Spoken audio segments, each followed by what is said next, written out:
Good morning, everybody. My name is Tyler. I'm with the nonprofit Cross to Bear, and I was thinking to myself, there's a lot of veterans out there that make nonprofits, and oftentimes they help a lot of people. So, what's the motivation for that? Why do they seem so successful, and why does it seem that they put in so much work into it? So, going off that information and questions, I decided that I'm gonna make a video series with these veterans who make these organizations to help a ton of people, and try and get at the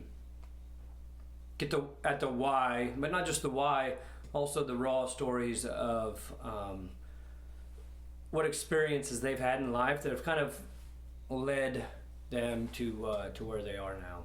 So. I'm expecting this to be good, and I think it's going to be eye-opening for a lot of people, because people have assumptions, and there's tons of them out there. Even assumptions like, well, they're just trying to make money, which no, they're not. Oftentimes, they're literally just wanting to help. They have maybe retirement pay, other pays coming in, and another job that they're doing. So I do want to debunk that right now, because that's it's inappropriate for the people that run them, and it's just a thought that only creates negativity and then shouldn't be out there. But I'm not saying that there isn't bad people out there that take advantage of systems, but veterans, for the most part, I don't believe to be one of them. So, with that being said, I'm going to be the first one to kind of talk about the why. And so here we go.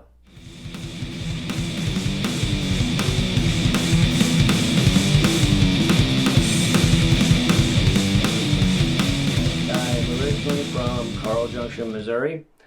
I was raised there since third grade. Before that, there's a place called Poplar Bluff, Missouri. Being raised, well, I can tell you that I had parents that took care of me and my brother. Absolutely amazing. We didn't want for anything. September 11th, terrorists ran planes into buildings. Before that time, I'd always had some kind of urge or want to join the military, but that really hit home. I was a junior, so I couldn't do anything right then, and so I had to kind of wait it out. So, yeah, wanting to go get the people who attacked our country was definitely on my mind. But anyway, so I graduated high school. Decided I was going to try a semester of college. My parents paid for it. I was extremely immature, and well, I still don't know my grades to this day, but I can tell you they're not passing. So once I got done with that little experiment, I talked to a recruiter. I went back to that 9/11. In all actuality, I think that's where I was supposed to be. And so I went and talked to a recruiter, signed up. I'd signed up for an SF contract. Once again, I didn't need to sign up for the military. We were perfectly taken care of, but in Southwest Missouri, you have a lot of pride in your country, and that's what you do. So there I went. Signed up for an SF contract. Went it, got lost in the woods, and honestly, I was too immature at the time. So I went from there, and so after selection, there was a recruiter that came by, and they were talking about a job called explosive ordnance disposal. I'd never heard of it. So obviously asking what they did. And at that time frame, with the amount of IEDs that were over in Iraq, Afghanistan. That was basically the recruiting brief. Was, we go, we take care of IEDs, we blow stuff up, yada yada yada. Everything they could say to make it sound cool. Which, I mean, it is a cool job. I'm not going to take away from that. That's for sure. And so I was like, sure, sign me up. I like to blow stuff up. So we had to take a bomb suit test where we wear a bomb suit and do some goofy tests, picking up stuff, memory challenges with the bomb suit on to see how we can operate in a stressful environment. And boom, there we go. Went to NAV school EOD, became an EOD tech, and went to my first unit. My first unit was in Fort Belvoir, Virginia, where I wasn't there very long, and then we deployed to Iraq. I would say that deployment was an eye-opener, but thinking back on it now, it wasn't that much of an eye-opener. We lost a team leader, which was very, very difficult on that deployment.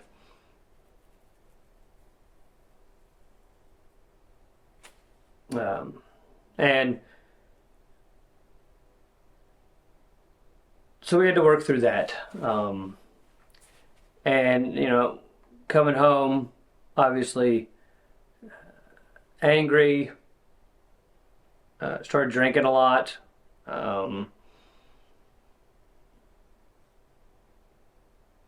And just didn't stop. Well, all right, so we'll fast forward to, I think it was 2008, maybe, around that time frame. I PCSed up to then Fort Bragg, North Carolina, and started to get ready to deploy again. Well, this unit was a very dysfunctional unit. The unit had a bunch of hate in it. I'd say, it just wasn't a good environment, and it bred a lot of being disgruntled, a lot of drinking, and partying. So that stuff aside, there was a platoon from our company that got chosen to go deploy with CJSOTF, with Special Operations Forces, and so basically we were going to be working with Green Berets, and I got to be on that because I was one of the few people in the company that had prior experience, and so logical choice was me. I had great leadership in the platoon, absolutely great leaders that I would follow still to this day, and so there we go, boom, go to Afghanistan. I could have no idea of what was getting ready to happen. And this is why I say that Iraq was not an eye-opener. So going into it, we were doing a year because that's what our company was doing. So the rest of the company was separated. We were down south. And so I went to a little fire base called Firebase Cobra. And there's actually...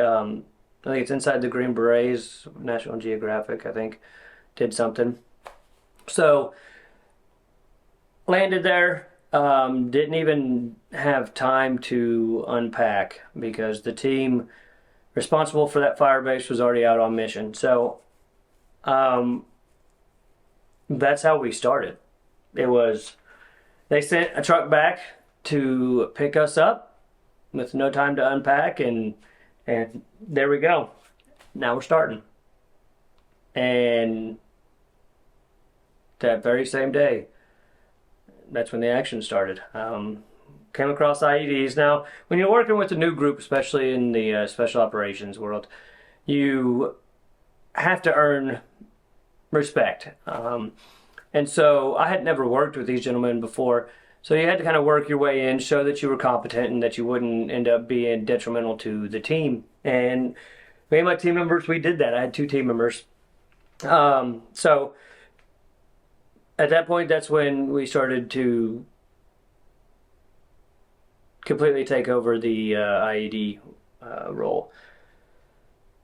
So at first, there was just the one team that was there at Cobra, and then they were there for 6 months, and they were a very, very aggressive team. So, a lot of IEDs taken care of by hand, a lot of explosions, and one thing I learned that's important, I think, for the people that come back home is that you don't know who you are really, bravery wise, until you get shot at. So the first time, yeah, it was absolutely terrifying because these shots were close. It's not just hearing it like I did in Iraq. It's actually seeing them hit the ground, and that's a very unique situation. So back to what I was saying. So the first time you're scared, second time you're scared, and these are rough estimates. I'd probably say fourth, fifth, the fear's going away, and then as the fear continues to go away, you start to get excited about it. You start to get excited about going, and especially when you're going to a place that you know you're going to get in a fight, it becomes exciting. And Cobra offered a ton of that. So, with that excitement, we were there 6 months, and then seventh group came in.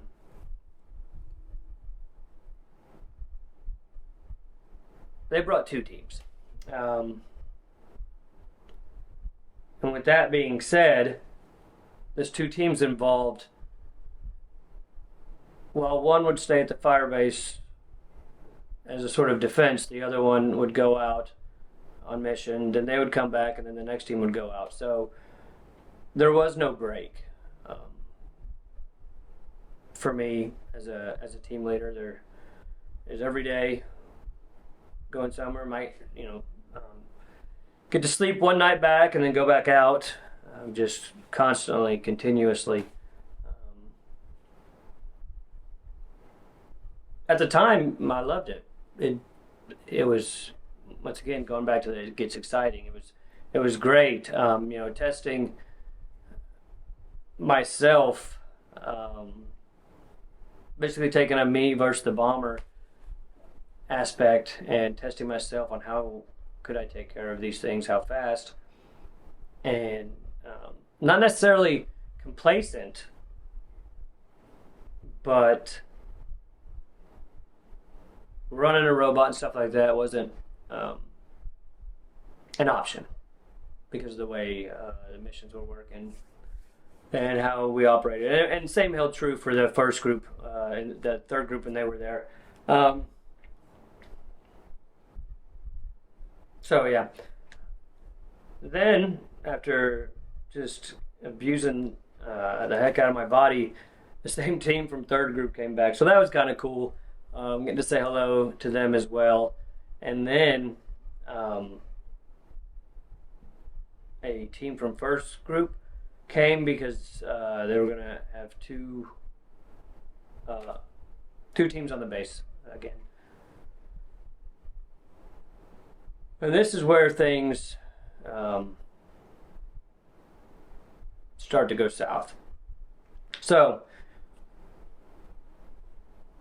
as a team leader, EOD techs are really the only people truly trained to take care of IEDs, whether it be by hand or anything else. So we can keep the whole area quiet while still making it safe to travel.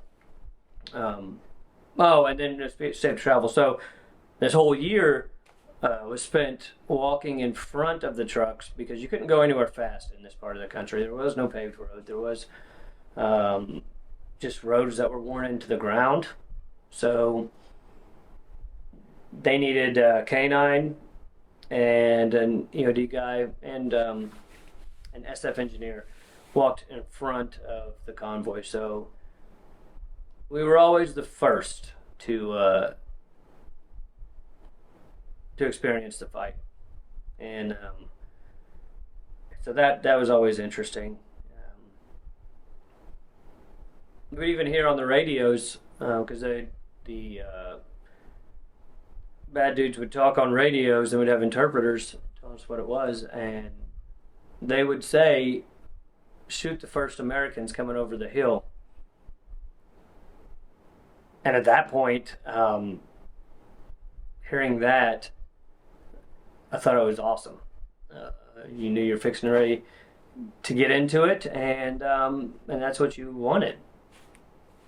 And so that was how I did things for a year. Now, going back to where we were, I found out that I was not going to be replaced right away. So there was going to be a time frame before another EOD team leader could get to the base I was at.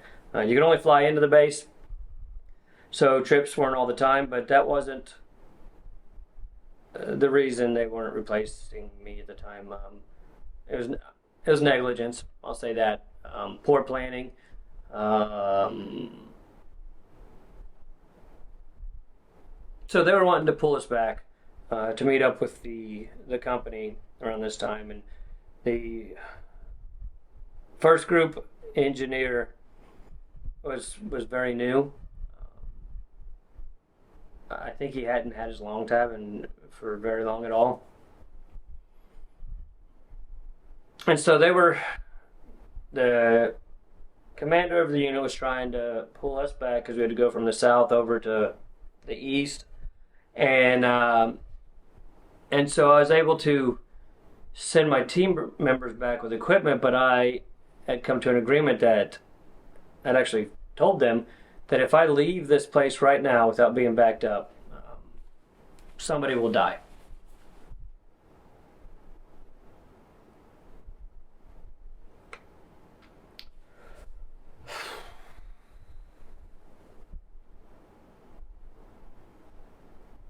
So, I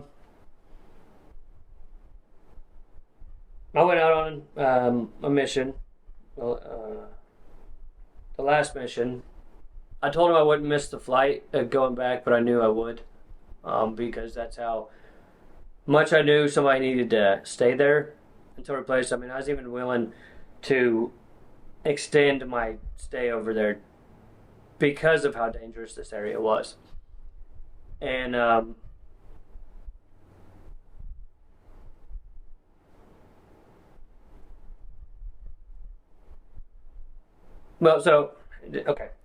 then before we get to that last mission, there was one before it. It's a left seat, right seat. That third group went on with seventh group. It was the one that they got to plan, and this took us to probably one of our biggest fights yet. And so we had trucks back here. We had some dismounts up around a hill, and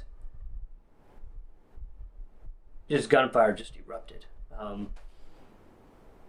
So we had to get the trucks up to them to get the big guns ready to go, and before going and taking the town. But lo and behold, we were working on an IED in the road that separated us, and it was at a choke point that it had to be taken care of to get anybody up there.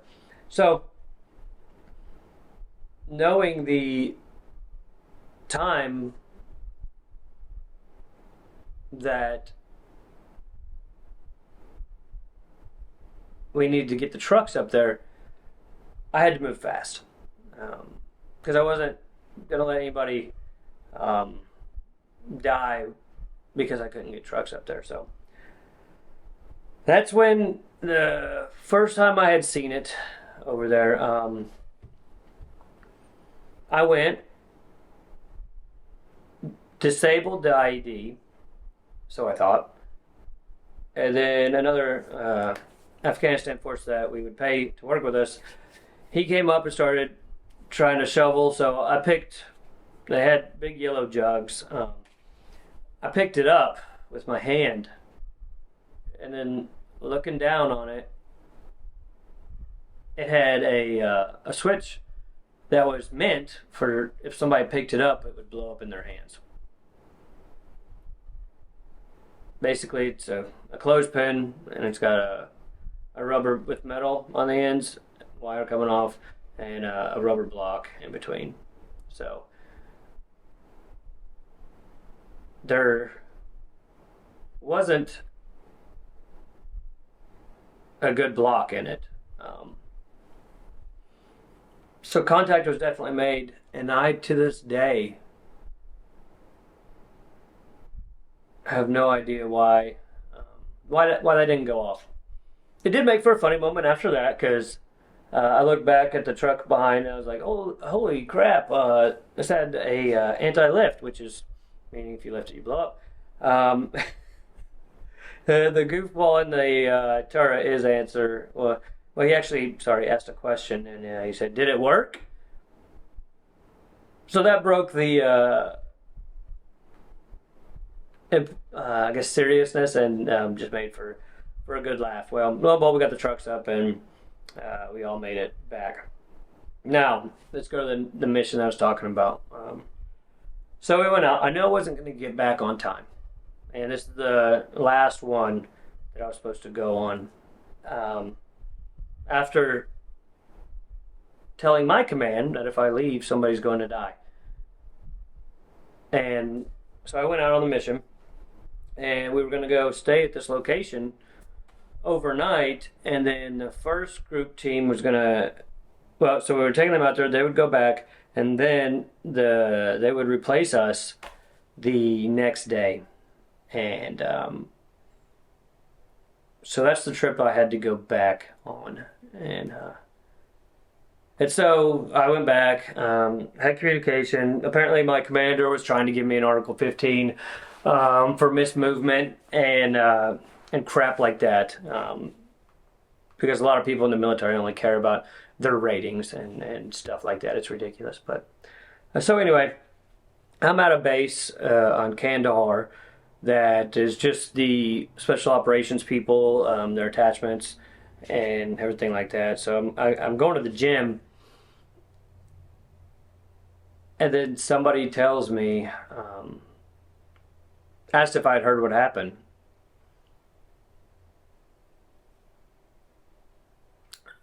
I hadn't. But that engineer, which I didn't have dealings with him for very long at all, for at the time from the day I got there, but his name was Rusty, and I tried to teach him, but apparently we had missed something.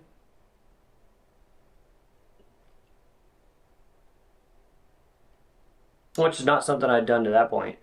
Dog missed it. I missed it. So this gentleman up at the base where I was staging to fly back to the east told me that there was an explosion out there and one of the team guys had died, as well as an interpreter that I had worked with for a long time. His nickname was Happy. And so one, anger. I mean, we're not just talking anger. We're talking rage came over me because these yahoos in command were talking about giving me an Article 15, and what I said would happen did happen.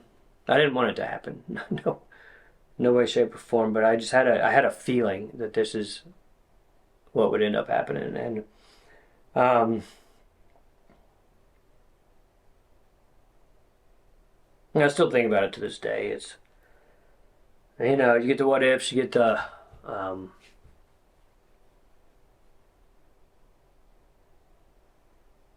you get everything because that's my job. If anybody should have gotten blown up, it should have been me by myself, and that didn't happen. Um, so rage filled me, and because This was like a month. I mean, this was a month and a half or something before we were supposed to actually. No, it was like a month, I think, before we were actually supposed to fly out of country. So um, the few people that were left back at Kandahar, we flew back over to the east, where the command team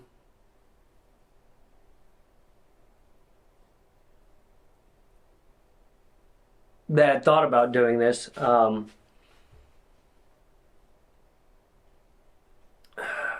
Where they were. So, I wanted to kill him. I mean, to care about yourself so much that you're allowing an EOD person in one of the most IED-ridden places in Afghanistan. I mean, even other Afghanistan people that I've talked to talk about how dangerous that area is. It's a Ruzgan, and I just flat out wanted to kill the guy. I, well, I don't know what I would do if I saw him today, um, because that was such a selfish decision that got somebody killed, and and that's something that I live with, as well as other things that I did on deployment that were just I thought were fun. Those things haunt me too. I won't say haunt, but those things haunt's not the right word, but those are things that cross my mind as well. And then I came home. Mad.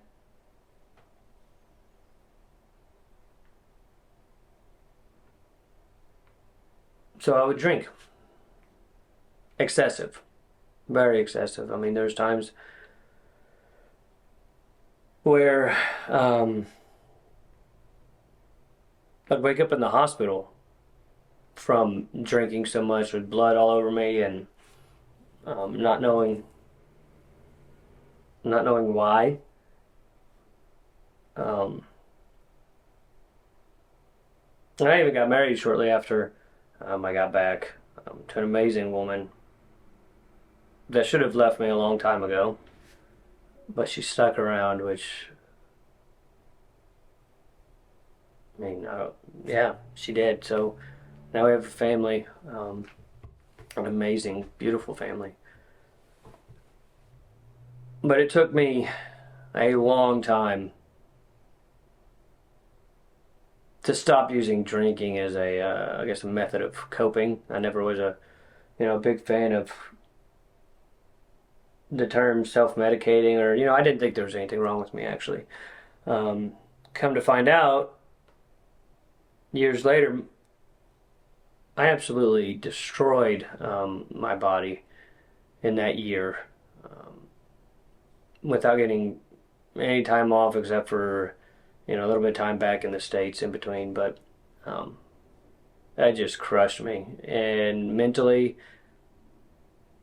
I didn't think back then that it affected me either. But it seems like the older I get, the more I see other people, the more I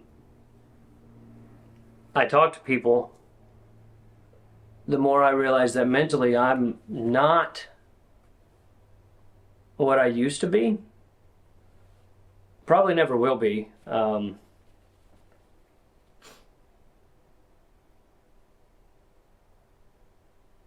But I would say I'm a lot better than I was. And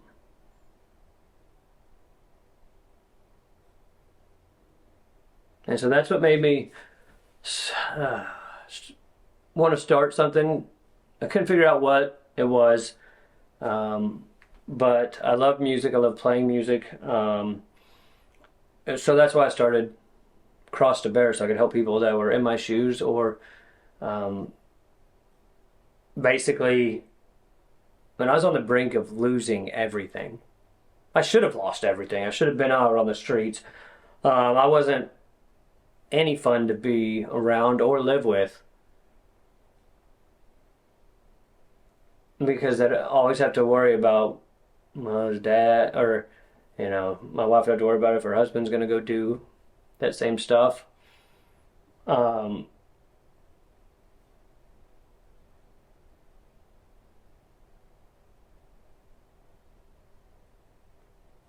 yeah. So that's my story. Um, just trying to make improvements every day now, and hopefully this organization will bring help to many people, and that's my goal. Make the world a better place. Especially for those who went out and went through the same stuff I went through. Because I'm not alone. I'm not some special case. I'm not something like that. I only tell the story because I want to open up other people to tell them their stories, and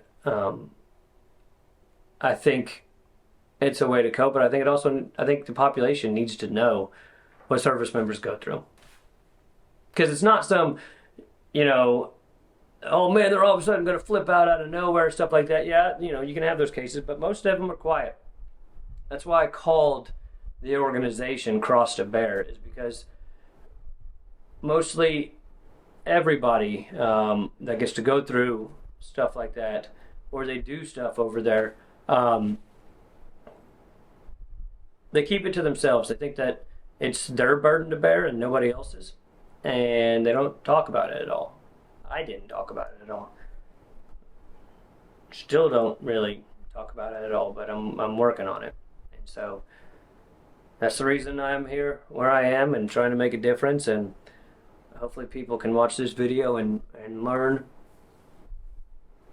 from my mistakes. And if you need to talk to somebody, talk to them. If you don't know who to talk to, call me. I'll talk to you. All right. Well, thank you very much. And that concludes. All right. Later.